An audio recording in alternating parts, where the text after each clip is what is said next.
بسم اللہ الرحمن الرحیم۔ السلام علیکم ورحمۃ اللہ وبرکاتہ۔ انشاءاللہ العزیز آج ہم لغت القرآن حصۃ قواعد النحو الدرس الاول الجملۃ المفیدہ پڑھیں گے۔ ہمارے سبق کا کیا عنوان ہے؟ الجملۃ المفیدہ۔ سبق شروع کرنے سے پہلے ایک بات ہم اس سبق کا اعادہ کر لیں جو ہم نے 7ویں جماعت میں پڑھا تھا، اور ہم نے پڑھا تھا لفظ کی کیا تعریف پڑھی تھی؟ ما یتلفظ بہ، لفظ کیا ہے جو زبان سے ادا کیا جائے، جو زبان سے ادا کیا جائے، یعنی زبان سے ادا ہونے والی آواز کو کیا کہا جاتا ہے؟ لفظ کہا جاتا ہے۔ پھر لفظ کی 2 قسمیں آپ نے پڑھی تھی، محمل اور مستعمل۔ عزیز طلبہ کرام، محمل کی آپ نے تعریف پڑھی تھی۔ لفظ محمل وہ لفظ ہے جس کے کوئی معنی نہ ہو، جس کا کوئی معنی نہ ہو۔ جیسے آپ کہتے ہیں قلم ولم، تو یہ ولم کیا ہے؟ لفظ محمل ہے۔ کھانا وانا، تو یہ وانا کیا ہے؟ لفظ محمل ہے۔ اور اسی طرح آپ نے مستعمل کی تعریف پڑھی تھی۔ لفظ مستعمل وہ لفظ ہے جس کے کوئی معنی ہوں، جس کے کوئی معنی ہوں، جیسے زید، قلم، کتاب وغیرہ وغیرہ۔ اب آئیں دیکھیں بچوں، لفظ مستعمل کی 2 قسمیں ہم نے پڑھی تھی، کلمہ اور مرکب۔ کلمہ اور مرکب۔ کلمے کی کیا تعریف پڑھی تھی آپ نے پڑھا تھا کلمہ وہ بامعنی لفظ ہے جس کے کوئی اکیلے معنی سمجھے جائیں، جس کے اکیلے معنی سمجھے جائیں، یعنی جس کا کوئی ایک معنی سمجھا جائے۔ زیدن کہہ کر آپ کسی ایک شخص کے بارے میں کہتے ہیں، کتاب کہہ کر آپ کسی ایک کتاب کے بارے میں بات کرتے ہیں، قلم سے آپ کا کوئی ایک قلم مراد ہوتا ہے۔ اب دیکھیے بیٹا، دوسری قسم کیا ہے؟ مرکب۔ مرکب کی کیا تعریف پڑھی تھی آپ نے؟ مرکب وہ ہے جو 2 یا 2 سے زائد کلمات پر مشتمل ہو۔ مرکب کیا ہے؟ جو 2 یا 2 سے زائد کلمات پر مشتمل ہو، اور ہر کلمے کے اپنے الگ معنی ہوں، اور ہر کلمے کے اپنے الگ معنی ہوں۔ پھر آپ نے پڑھا کہ مرکب کی 2 قسمیں ہیں، مرکب ناقص اور مرکب تام۔ اب آئیں ہم اپنا سبق شروع کرتے ہیں۔ المرکب۔ اب یہ بھی آپ نے مرکب کی تعریف پڑھی کہ مرکب وہ ہے جو 2 یا 2 سے زائد کلمات پر مشتمل ہو، اور ہر کلمے کے اپنے الگ معنی ہوں۔ اور آپ نے یہ بھی پڑھا کہ اس کی کتنی قسمیں ہیں؟ 2، مرکب ناقص اور مرکب تام۔ سب سے پہلے ہم مرکب کی ایک مثال کوئی بھی دیکھ لیتے ہیں، جیسے دیکھیے قلم خالد۔ قلم خالد، یہاں قلم ایک الگ کلمہ ہے، خالد الگ کلمہ ہے، یہ 2 کلمے مل کر مرکب بنا۔ یہاں دیکھیے جاء احمد من دارہ، جاء الگ کلمہ ہے، احمد الگ، من الگ اور دارہ الگ، یہ سارے کلمات یعنی 4 کلمات مل کر یہاں کیا بنا؟ مرکب بنا۔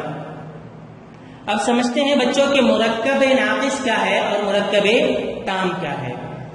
دیکھیے بچوں، مرکب ناقص کی تعریف کیا ہے؟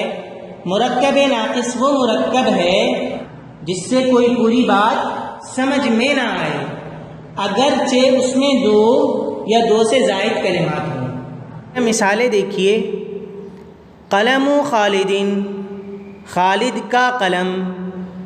اب یہاں ہمیں بات سمجھ میں نہیں آ رہی کہ خالد کے قلم کے بارے میں کیا بتایا جا رہا ہے۔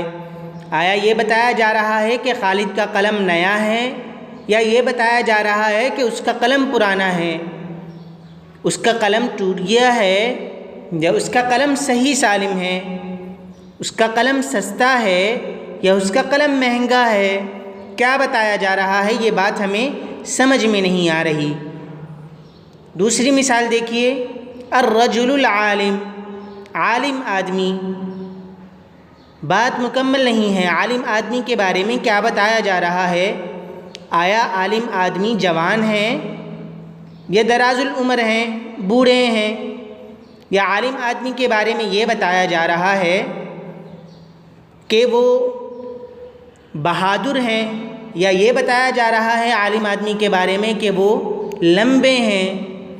عالم آدمی کے بارے میں یہ بتایا جا رہا ہے کہ وہ سخی ہیں، یا یہ بتایا جا رہا ہے کہ عالم آدمی لوگوں کی مدد کرنے والے ہیں؟ تو بات یہاں نامکمل ہے، اس وجہ سے ہم اسے کیا کہتے ہیں؟ مرکب ناقص۔ تیسری مثال دیکھیے، قلنسوۃ راشدین، راشد کی ٹوپی۔ اب راشد کی ٹوپی کیا ہے؟ راشد کی ٹوپی میلی ہے یا صاف ہے؟ راشد کی ٹوپی بڑی ہے یا چھوٹی ہے؟ راشد کی ٹوپی سفید ہے یا کسی اور رنگ کی ہے؟ تو بات یہاں نامکمل ہے، اس وجہ سے ہم ایسے مرکب کو مرکب ناقص کہتے ہیں جس میں بات مکمل طور پر سمجھ میں نہ آئے۔ جو جملہ ایسا ہمیں نظر آئے، کوئی مرکب اگر ہمیں ایسا نظر آئے جس میں ہمیں پوری بات سمجھ میں نہ آ رہی ہو، تو ایسے مرکب کو ہم کیا کہتے ہیں؟ مرکب ناقص۔ ایسے مرکب کو کیا کہتے ہیں ہم؟ مرکب ناقص۔ اب دیکھیے بیٹا، مرکب ناقص کو اردو زبان میں فقرہ اور انگریزی میں فریز کہتے ہیں۔ اب آئیں ہم سمجھتے ہیں کہ مرکب تام کیا ہے۔ مرکب تام کی تعریف دیکھیے۔ مرکب تام ایسے مرکب کو کہتے ہیں جو دو یا دو سے زائد کلمات پر مشتمل ہو، دو یا دو سے زائد کلمات سے مل کر بنا ہو، اور سننے والے کو اس کا مکمل مفہوم سمجھ میں آئے، مکمل مفہوم سمجھ میں آئے، پوری بات سمجھ میں آئے۔ یعنی سننے والے کو بات سن کر کوئی خبر یا کوئی حکم یا کوئی خواہش معلوم ہو۔ جیسے مثال کے طور پر دیکھیے، جاء احمد من دارہ، احمد اپنے گھر سے آئے۔ یہاں ہمیں ایک بات مکمل سمجھ میں آ رہی ہے کہ ایک شخص ہے احمد جو اپنے گھر سے آ رہا ہے۔ یہاں ہمیں ایک خبر ملی احمد کے بارے میں کہ احمد کیا کر رہا ہے، کیا کیا اس نے، وہ اپنے گھر سے آیا۔ دوسری مثال دیکھیے، اقطفی الوردۃ، اقطفی الوردۃ، پھول توڑیے۔ تو دیکھو بچوں، یہاں ایک مکمل بات سمجھ میں آ رہی ہے، ایک حکم سمجھ میں آ رہا ہے، کہنے والا ہمیں کہہ رہا ہے کہ پھول توڑو۔ تیسری مثال دیکھیے، لیت الجو نظیف، لیت الجو نظیف، یہاں ایک ہمیں خواہش کا پتہ چل رہا ہے، کہنے والا کہہ رہا ہے کاش موسم خوشگوار ہو، کاش موسم خوشگوار ہو۔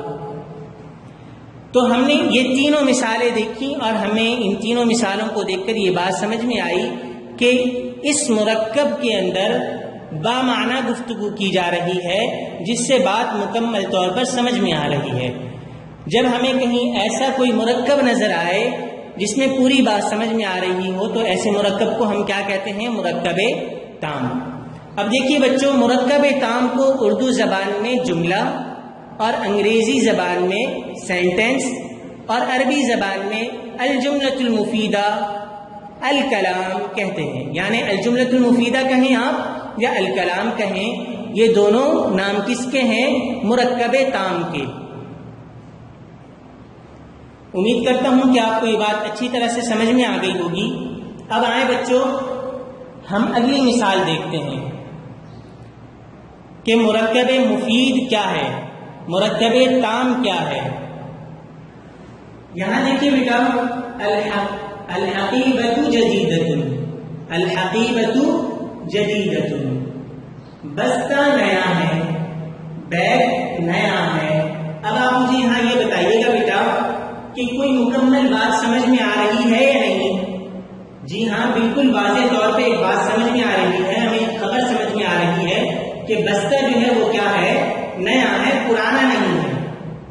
دوسری مثال دیکھیے، قطف محمد زہرۃ، قطف محمد زہرۃ، محمد نے پھول توڑا، محمد نے کیا کیا؟ پھول توڑا۔ یہاں ایک بات واضح طور پر سمجھ میں آ رہی ہے یا نہیں؟ جملہ مکمل طور پہ سمجھ میں آ رہا ہے یا نہیں؟ اگر ہمیں بات مکمل طور پہ سمجھ میں آ رہی ہے کہ محمد نے انہوں نے کیا کام کیا ہے؟ پھول توڑا ہے، تو ایسے مرکب کو ہم کہتے ہیں مرکب تام، یعنی الجملۃ المفیدہ، سینٹنس۔ تیسری مثال دیکھیے بیٹا، اترکی المزاح، مزاح چھوڑیے، مزاح مت کیجیے۔ یہاں آپ کو کوئی حکم یا طلب سمجھ میں آ رہا ہے، کہنے والا آپ سے کہہ رہا ہے کہ مزاح مت کرو۔ تو جب ہمیں کوئی ایسا جملہ نظر آئے جہاں ہمیں بات مکمل طور پہ سمجھ میں آئے تو ہم ایسے مرکب کو کیا کہیں گے؟ مرکب تام۔ ہم ایسے جملے کو کیا کہیں گے؟ جملہ مفیدہ۔ چوتھی مثال دیکھیے بیٹا، الہواء نقی، الہواء نقی، ہوا صاف ستھری ہے، ہوا صاف ستھری ہے۔ دیکھیے بیٹا، الہواء نقی کے اندر آپ کو کوئی بات سمجھ میں آ رہی ہے، مکمل کوئی خبر مل رہی ہے کہ ہوا صاف ستھری ہے، ہوا میں کوئی آلودگی نہیں ہے۔ تو جب ہمیں کوئی ایسا مرکب نظر آئے جس میں کوئی مکمل بات واضح طور پہ ہمیں سمجھ میں آ رہی ہو تو ہم ایسے مرکب کو کیا کہیں گے؟ مرکب تام۔ پانچویں مثال دیکھیے، یعیش السمک فی الماء، یعیش السمک فی الماء، مچھلی پانی میں رہتی ہے، مچھلی پانی میں رہتی ہے۔ تو بتائیے بیٹا، اس جملے میں آپ کو کوئی بات واضح طور پہ سمجھ میں آ رہی ہے یا نہیں؟ جی ہاں، مکمل بات سمجھ میں آ رہی ہے کہ مخلوقات میں سے ایک مخلوق مچھلی ہے، وہ کہاں رہتی ہے؟ پانی میں رہتی ہے۔ تو ہم ایسے مرکب کو، ایسے جملے کو کیا کہیں گے؟ ایسے مرکب کو ہم مرکب تام، ایسے جملے کو ہم الجملۃ المفیدہ کہیں گے۔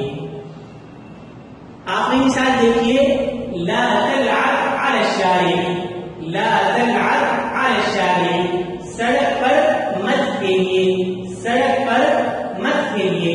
بتائیے بیٹا، یہاں آپ کو کوئی بات سمجھ میں آ رہی ہے یا نہیں؟ کوئی مکمل جملہ سمجھ میں آ رہا ہے یا نہیں؟ یا کوئی آدھی بات آپ کو لگ رہی ہے؟ آپ کو مکمل بات سمجھ میں آ رہی ہے نا؟ کہنے والا کہہ رہا ہے کہ بھائی سڑک پر مت کھیلو، سڑک پر مت کھیلو، آپ کو ایک حکم سمجھ میں آ رہا ہے۔ تو ایسے جملے کو بیٹا ہم کیا کہتے ہیں؟ ایسے جملے کو ہم الجملۃ المفیدہ کہتے ہیں۔ ایسے مرکب کو ہم کیا کہتے ہیں؟ ایسے مرکب کو ہم مرکب تام کہتے ہیں۔ اب آئیے بیٹا ہم مرکب ناقص میں لکھی مثالوں کو ایک بار دیکھ لیں۔ قلم خالد، خالد کا قلم، الرجل العالم، نیک آدمی، قلم راشد، راشد کی ٹوپی۔ یہاں یہ سارے جملے نامکمل ہیں، ادھورے ہیں، لیکن اگر ہم ان میں خبر کا اضافہ کر دیں تو یہ جملے بمعنی بن جائیں گے اور یہ مرکب ناقص کی فہرست سے نکل کر مرکب تام میں آ جائے گا۔ جیسے قلم خالد میں اگر آپ خبر لگا دیں، قلم خالد جدید، قلم خالد جدید، خالد کا قلم نیا ہے، تو یہ مرکب ناقص سے نکل کر کہاں آ جائے گا؟ مرکب تام میں۔ اسی طرح دوسری مثال دیکھیے، الرجل العالم، عالم آدمی، عالم آدمی کیا ہے؟ الرجل العالم، جب آپ اس کی خبر لگا لیں گے صالح تو یہ جملہ مفیدہ بن جائے گا، یہ مرکب تام بن جائے گا۔ آخری مثال دیکھیے، قال سورۃ راشد، راشد کی ٹوپی، راشد کی ٹوپی کیا ہے؟ نئی ہے، پرانی ہے، صاف ہے، میلی ہے، کیا ہے؟ جب آپ اس کی خبر لگا دیں گے، قلم سورۃ راشد نظیفۃ، قلم سورۃ راشد نظیفۃ، راشد کی ٹوپی صاف ہے، تو یہ جملہ مفیدہ بن جائے گا، بات مکمل سمجھ میں آ جائے گی۔ امید کرتا ہوں کہ آپ کو یہ سبق اچھی طرح سے سمجھ میں آ گیا ہوگا۔ اگر پھر بھی آپ کو کوئی بات سمجھ میں نہ آئی ہو تو آپ ہم سے سوال کر سکتے ہیں۔ اس سبق کو کئی بار سنیں، سمجھنے کی کوشش کریں، اور صفحہ نمبر 58 اور 59 پر لکھے الکلمات الجدیدہ کو اچھی طرح سے یاد کریں تاکہ آپ کو تمرینیں حل کرنے میں کوئی مشکل پیش نہ آئے۔ اللہ پاک آپ کا حامی و ناصر، معین و مددگار ہو۔ السلام علیکم ورحمۃ اللہ وبرکاتہ۔